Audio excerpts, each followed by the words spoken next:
യുവാക്കൾക്ക് തൊഴിൽ നിഷേധിച്ച കെഎസ്ആർടിസി ജീവനക്കാരെ പട്ടിണിക്കിട്ട പിണറായി സർക്കാരിന് ഹൈക്കോടതിയിൽ നിന്നേറ്റ തിരിച്ചടികൾ നിരവധിയാണ്. കോടതി കയറി ഇറങ്ങി ശമ്പളം വാങ്ങേണ്ടി വന്ന കെഎസ്ആർടിസി ജീവനക്കാർ സർക്കാരിന്റെ കെടുകാര്യസ്ഥതയുടെ പര്യായവുമായി മാറുകയാണ്.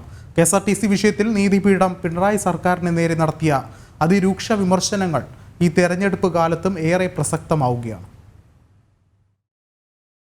കെഎസ്ആർടിസി ജീവനക്കാർക്ക് ശമ്പളവും വിരമിച്ചവർക്ക് പെൻഷനും മുടക്കിയ സർക്കാരാണ് പിണറായി വിജയന്റേത്.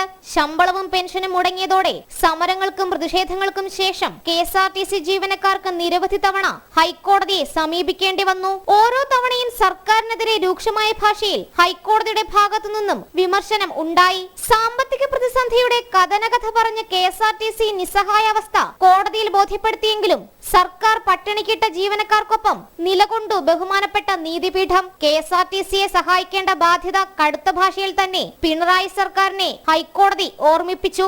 ഓണം ഉണ്ണാൻ നേരത്തും ശമ്പളം കിട്ടാതായ ജീവനക്കാർക്ക് കോടതി തന്നെയായിരുന്നു പിന്നീടുള്ള ഏക ആശ്രയം. അങ്ങനെ കോടതി ഇടപെടലോടെ നിലവിലെ കെഎസ്ആർടിസി ജീവനക്കാർക്കും വിരമിച്ചവർക്കും ശമ്പളം, പെൻഷൻ എന്നിവ ലഭിച്ചു. കോടതി ഉത്തരവിടുന്ന അതേ മാസം സർക്കാരും കെഎസ്ആർടിസിയും വാക്കുപാലിക്കുമെങ്കിലും തുടർന്നുള്ള മാസങ്ങളിൽ ജീവനക്കാർക്ക് ശമ്പളമില്ലാതെ പട്ടിണി കിടക്കേണ്ടി വന്നുവെന്നത് മറ്റൊരു യാഥാർത്ഥ്യം. ഇതോടെ കെഎസ്ആർടിസി ജീവനക്കാരുടെ കോടതിയലക്ഷ്യ ഹർജികളിൽ സർക്കാരിന് കേൾക്കേണ്ടി വന്ന വിമർശനം ചെറുതല്ല. പറ്റില്ലെങ്കിൽ കെഎസ്ആർടിസി പൂട്ടിപ്പോകട്ടെ എന്ന് പോലും ഒരു വേള ഹൈക്കോടതി നടത്തിയ വിമർശനം പിണറായി സർക്കാരിന് താങ്ങാവുന്നതിനും അപ്പുറമായിരുന്നു.